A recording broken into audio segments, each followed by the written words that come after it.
शोषितांचा, वंचितांचा आणि पीडितांचा आवाज म्हणजे वी पीपल न्यूज। आत्ताच सबस्क्राइब करा।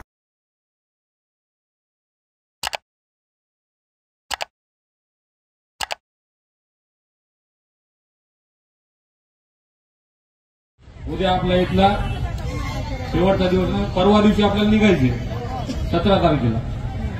परभणीच्या पोलीस प्रशासनातून आम्हाला बोलवण्यात येत आहे आणि सांगायला की बाबा हे आंदोलन करू नका, 17ला परभणीमधून तुम्ही मुंबईकडे निघू नका।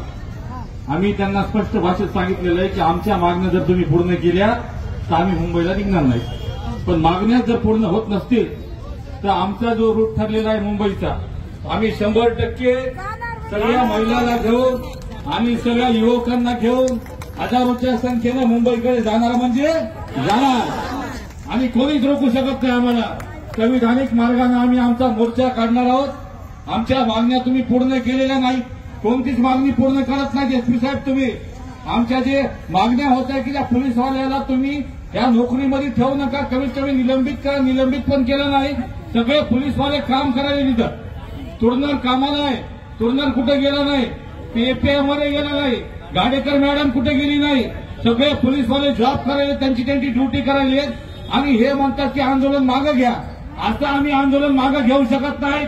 आम्ही आंबेडकर विचाराचे पाईक आहोत, आमच्यावर अन्याय झालेला आहे। बाबासाहेबांनी आम्हाला सांगितलेलं आहे की तुमच्यावर जर अन्याय होत असेल तो अन्याय सहन करायचा नाही, मग तो कोणीही असो। आणि आमच्यावर जो अन्याय झालाय त्याचा आम्ही 30 दिवसापासून तुम्हाला न्याय मागायलो, पण तुमचा एकही अधिकारी इथं आला का? आम्ही 30 दिवसापासून बसलो, एकही अधिकारी आला नाही, एकही लेटर घेऊन आला नाही। इथं तुम्ही आले नाही, तुम्ही कशाला आम्हाला बोलून करता की बाबा हे आंदोलन करू नका, मागे घ्या।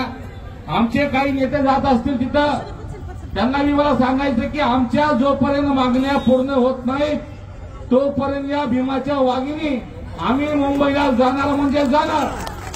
आपल्याला परवा दिवशी 17 तारखेला दुपारी 1 वाजता बाबासाहेबांच्या पुतळ्याला हार घालायचा आणि आपल्याला मुंबईच्या दिशेने निघायचे। पहिला मुक्काम आपला टाकळी कुंभकर्णाला राहील, दुसरा मुक्काम आपला बोरीला राहील, तिसरा आपला राजेगावला राहील आणि चौथा आपला परभणीचा चौथा मुक्काम देवगाव फाट्याला राहील। हा परभणी जिल्ह्याचा मॅप झालेला आहे।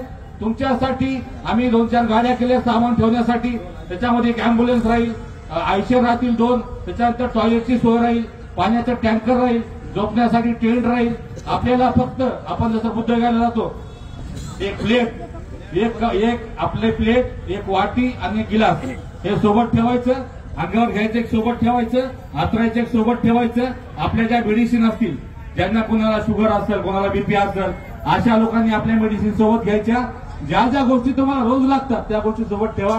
बाकी संपूर्ण नियोजन हे जे आंदोलन आम्ही करायलो, आमचे सुधीर भाऊ, प्रदीप भाऊ, रवी भाऊ सोनकांबळे, महेंद्र भाऊ गाडेकर, सचिन भाऊ पाचपुंजे, विश्वजित वाघमारे, सिद्धार्थ भाऊ भराडे नेते आमचे, आम्ही सर्वजण मिळून या यात्रेचं नियोजन केलेलं आहे, मोर्चाचं नियोजन केलेलं आहे। तुम्ही निश्चिंत राहा, फक्त एक डोक्यात ठेवा, आपल्याला मुंबईला जायचं म्हणजे जायचंय। डॉक्टर बाबासाहेब आंबेडकरांचा, डॉक्टर बाबासाहेब आंबेडकरांचा, भारतीय संविधानाचा आणि या पोलीस प्रशासनाचं करायचं काय? आणि या जातीवादी पोलीस प्रशासनाचं करायचं काय?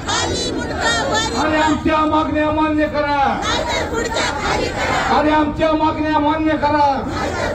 हे 9 पोलीसवाले, त्यांचे नाव तुम्हाला मोजून दाखवू आहे का? अशोक घोरवाण, कार्तिक तुर्नास, शरद मरे, गाडेकर, सरला गाडेकर, मोहित पठाण, राजा पठाण, दैठणकर आणि कटारे अनिल, असे हे पोलीसवाले अजूनही ड्युटी करायचे।